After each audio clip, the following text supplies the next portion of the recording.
यो सबैभन्दा नयाँ ज्ञान त्यसले अनावश्यक जुन धानमा भएको अनावश्यक चिजहरू पगटाहरू सम्पूर्ण वेट बिनाको चिजहरू उतारेर ल्याएर फ्याँक्दो रहेछ भन्ने कुरो चाहिँ यसबाट प्रमाणित भयो। यो चाहिँ नयाँ र हामी सबैलाई एउटा जानकारीमूलक चाहिँ यो प्र्याक्टिकल भयो। यो सबैले गऱ्यौँ भने हामीले धेरै उत्पादनमा वृद्धि गर्न सक्ने रहेछौँ भन्ने चाहिँ यो नेगेटिभ चिजहरूलाई चाहिँ हामीले फ्याँकेर राम्रो बिउ मात्रै उत्पादन हुँदो रहेछ भन्ने कुरो चाहिँ ज्ञान हो। धानको बिउ 1 बिघाको लागि छर्नुहुन्छ। धानको बिउ उम्रेदेखि नै मर्न थाल्छ र रोप्ने बेलासम्ममा आधा धानको बिउ मर्छ। अनि तपाईँले बल्ल तल्ल बाँचेको बिउ रोप्नुहुन्छ। धान धेरै कोथिन्छ, बिग्रिन्छ, रोगाउँछ, कालो पोके लाग्छ र उत्पादन पनि घट्छ। हो साथीहरू, यो समस्या तपाईँले मात्रै होइन, हरेक कृषकले प्रत्येक वर्ष बिउरी राख्ने समस्याका रूपमा बुझ्न सक्छौँ। आज हामीले भिडियो मार्फत तपाईँले आफ्नै घरमा राखेको धानको बिउ किन नहोस्, तपाईँले बजारबाट किनेर ल्याएको धानको बिउ किन नहोस्, धानको बिउलाई ब्याड अथवा नर्सरी गर्नुभन्दा अगाडि नै उपचार गर्न सकेको खण्डमा 60 देखि 80% सम्म धानमा लाग्ने रोगहरू नियन्त्रण गर्न सकिन्छ भने धानको बिउको उमार शक्तिलाई पनि वृद्धि गर्न सकिन्छ।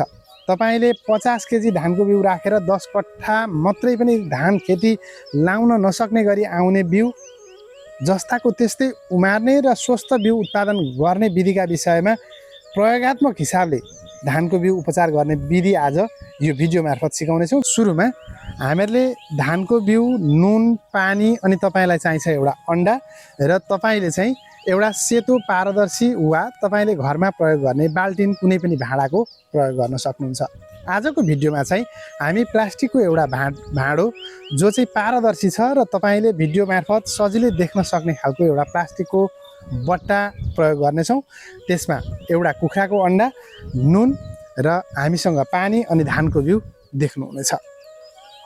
साथीहरू, सुरुमा हामीले पानी भाँडामा लगाउँछौँ। भाँडामा पानी लगाइसके पछाडि हामीले अन्डालाई डुबाएर हेर्छौँ। पानीको भोलम भन्दा अन्डाको भोलम बढी हुने भएको कारणले अथवा ओजन चाहिँ बढी हुने भएको कारणले सफा सङ्लो पानीमा अन्डा लाउँदा तल फेदमा डुबेको तपाईले प्रष्ट देख्न सक्नुहुन्छ। जब तपाईले पानीमा नुन फिट्न थाल्नुहुन्छ, करिबन तपाईले 1 लिटर पानी हाल्दै हुनुहुन्छ अथवा 2 लिटर हाल्दै हुनुहुन्छ, जति पानी हाल्नुहुन्छ त्यसको चाहिँ 10% भाग बराबर चाहिँ नुन तपाईले मिसाउनु पर्ने हुन्छ।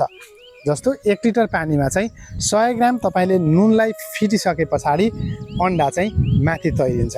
जुन तपाईले भिडियोमा देख्न सक्नुहुन्छ, यो चाहिँ हामीले पानीमा नुन जब घोल्छौँ, घोलेपछि अन्डा तैरेको तपाईहरूले प्रष्ट रूपमा देख्न सक्नुहुन्छ। यसलाई चाहिँ हामीले राम्रोसँग फिट्नुपर्छ र पानीको चाहिँ घनत्व हामीले वृद्धि गर्नुपर्ने हुन्छ। जब पानीको माथिल्लो सतहमा अन्डा आएर तैरिन्छ, तैरिसके पछाडि चाहिँ अब नुनको मात्रा चाहिँ पुग्यो भन्ने चाहिँ तपाईँ हामीले बुझ्नुपर्ने हुन्छ।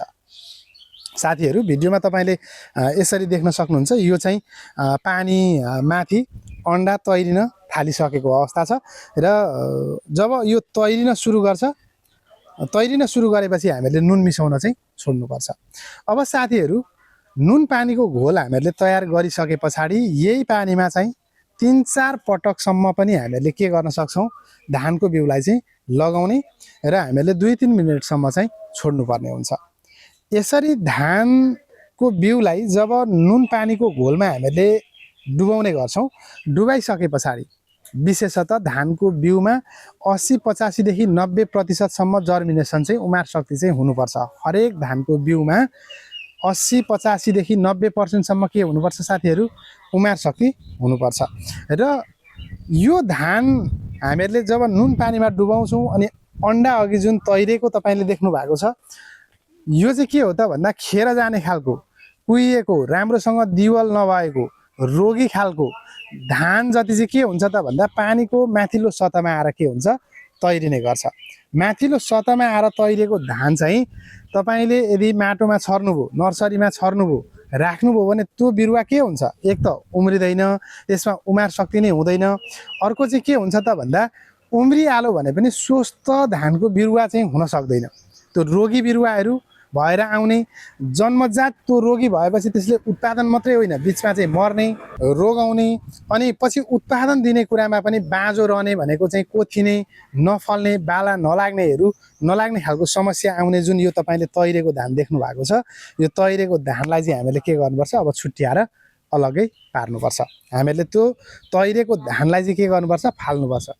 फालिसके पछाडि तल जुन थिग्रेको तपाईँहरूले यो भिडियोमा देखिराख्नु भएको छ, यो थिग्रेको जुन धान छ, यो थिग्रेको धानलाई चाहिँ हामीले अलग्गै राख्नुपर्छ। यो थिग्रेको बिउ चाहिँ के हो त भन्दा एकदमै स्वस्थ बिउ हो।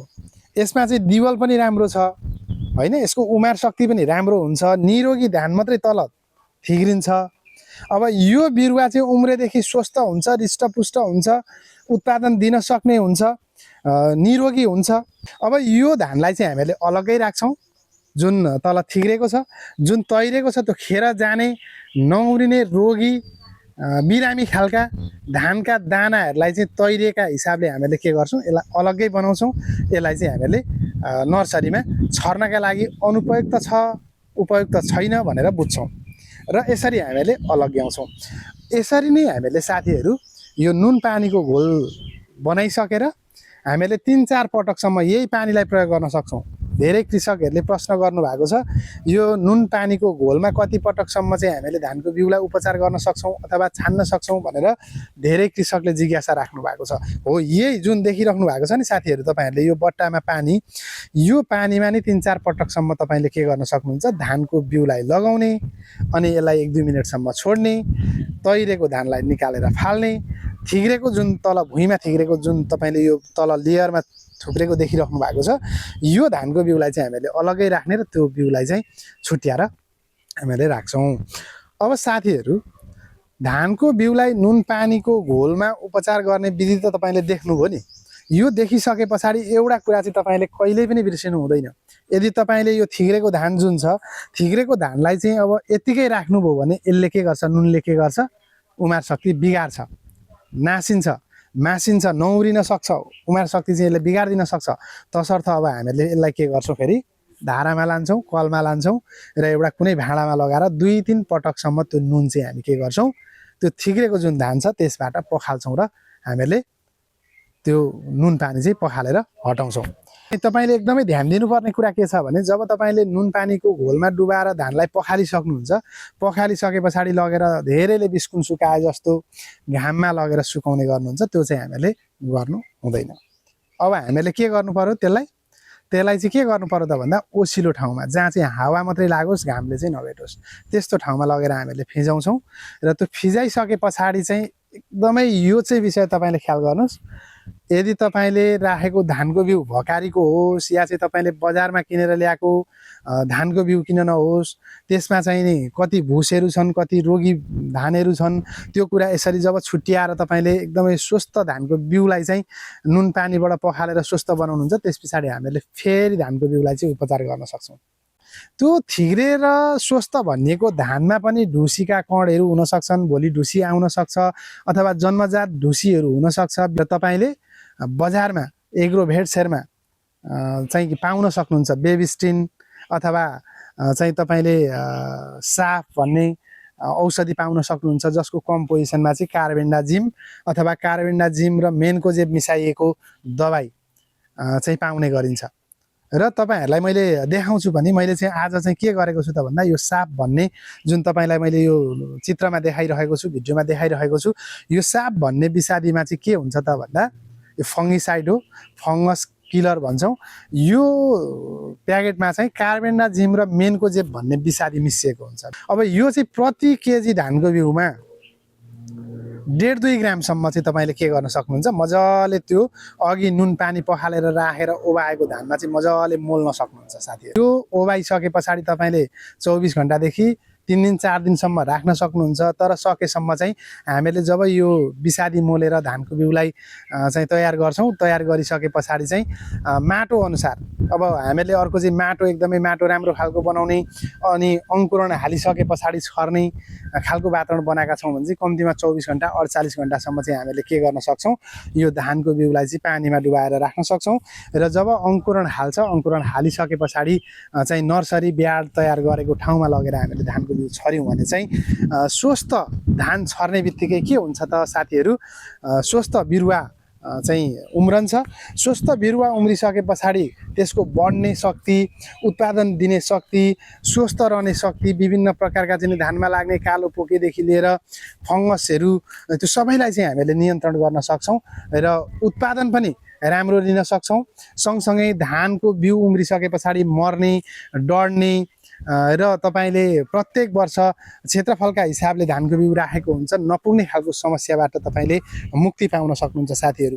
यो धानको बिउ उपचार गर्दा तपाईँले आफ्नै घरमा उत्पादन गरेको धानको बिउलाई पनि यही विधिबाट उपचार गर्न सक्नुहुन्छ। तपाईँले बजारबाट जुन बोरामा प्याक गरिएका चाहिँ धानहरू किनेर ल्याउनुहुन्छ, त्यो धानहरूमा पनि यस्ता खराब धानहरू मिसिएर आएका हुन सक्छन् र यो धानलाई चाहिँ हामीले उपचार गर्न अत्यन्तै आवश्यक छ। हामीले सावधानी अपनाउनु पर्ने कुराहरूलाई विशेषतः ध्यान दिन अति नै जरुरी छ साथीहरू। उपचारकै सन्दर्भमा कृषक कुमार परसाईसँग पनि यो विधिका विषयमा चाहिँ कुरा गरेको छु। उहाँले चाहिँ यो विधि हेरिसके पछाडि चाहिँ के अनुभव गर्नुभयो र विगतमा उहाँले चाहिँ यो विधि अपनाएर धानको नर्सरी ब्याड राख्दै हुनुहुन्थ्यो कि थिएन र यसले चाहिँ भावी दिनमा कस्तो प्रकारको रिजल्ट देला भन्ने अनुमान गर्न सकिन्छ भन्ने विषयमा कुराकानी गरेका छौँ। त्यो कुराकानी पनि तपाईँहरूका लागि राख्न चाहन्छु।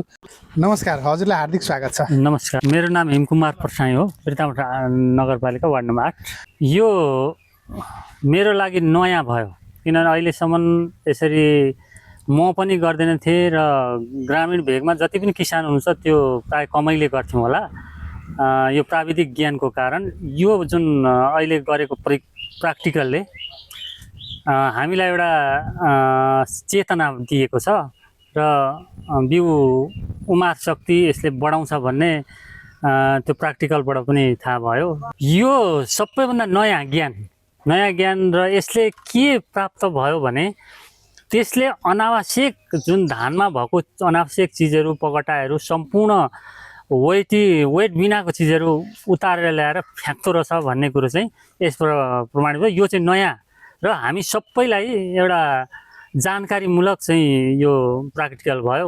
यो सबैले गऱ्यौँ भने हामीले धेरै उत्पादनमा वृद्धि गर्न सक्ने रहेछौँ भन्ने चाहिँ यो नेगेटिभ चिजहरूलाई चाहिँ हामीले फ्याँकेर राम्रो बिउ मात्रै उत्पादन हुँदो रहेछ भन्ने कुरो चाहिँ ज्ञान भयो। हामीले विगतमा अज्ञानी रहेछौँ, अज्ञान तरिकाले गर्दा रहेछौँ, परम्परागत खेती जस्तो भए पनि हुन्छ भन्ने र पछि पश्चाताप चाहिँ हुँदो रहेछ। किनभने त्यो जुन जर्मिनेसन नहुने फल उत्पादन कम दिने सम्पूर्ण हामी लगेर हान्दा रहेछौँ र पछि गएर पश्चाताप हुँदो रहेछ। अब अहिले चाहिँ के भयो त भन्दाखेरि जर्मिनेसन हुने र राम्रो बिउ मात्रै त्यसबाट उत्पादन भएर चाहिँ फलमा पनि वृद्धि हुन्छ भन्ने चाहिँ यसले एउटा सिकाइ दियो भन्ने कुरा चाहिँ मलाई लाग्यो। यो भिडियो हेर्ने कृषकका लागि हजुर के सन्देश दिन चाहनुहुन्छ, के भन्न चाहनुहुन्छ? म त यही सन्देश दिन्छु कि यही भन्छु कि हामीले यो विधि पूर्ण रूपमा पालना गरेर अपनायौँ भने हामीले उत्पादन नै वृद्धि गर्छौँ। किनभने हामीले घरमै राखेको बिउबाट पनि बजारबाट किनेर ल्याएको बिउ जतिको बनाउन सक्ने रहेछौँ भन्ने चाहिँ मलाई सबैलाई त्यो जानकारी पनि होस् र त्यो गरौँ पनि जस्तो लाग्छ र म पनि गरेरै लान्छु। यो प्रतिक्रिया दिनुभयो, समय दिनुभयो, हजुरलाई धेरै धेरै धन्यवाद। आजको भिडियो तपाईँलाई कस्तो लाग्यो मन परेमा लाइक कमेन्ट गर्नुहोला। यो भिडियो तपाईँ जस्तै कृषकको लागि सेयर गर्न भने नभुल्नुहोला। अहिलेसम्म पनि तपाईँले मलाई फलो गर्नुभएको छैन भने मेरो विशेष गरी युट्युब च्यानल न्यू कृषि प्रविधि अनि फेसबुक प्रोफाइल चाहिँ भट्टराई विष्णु प्रसादलाई चाहिँ फलो गर्न भने नभुल्नुहोला। आजलाई भने बिदा दिनुहोस्। धन्यवाद, नमस्कार।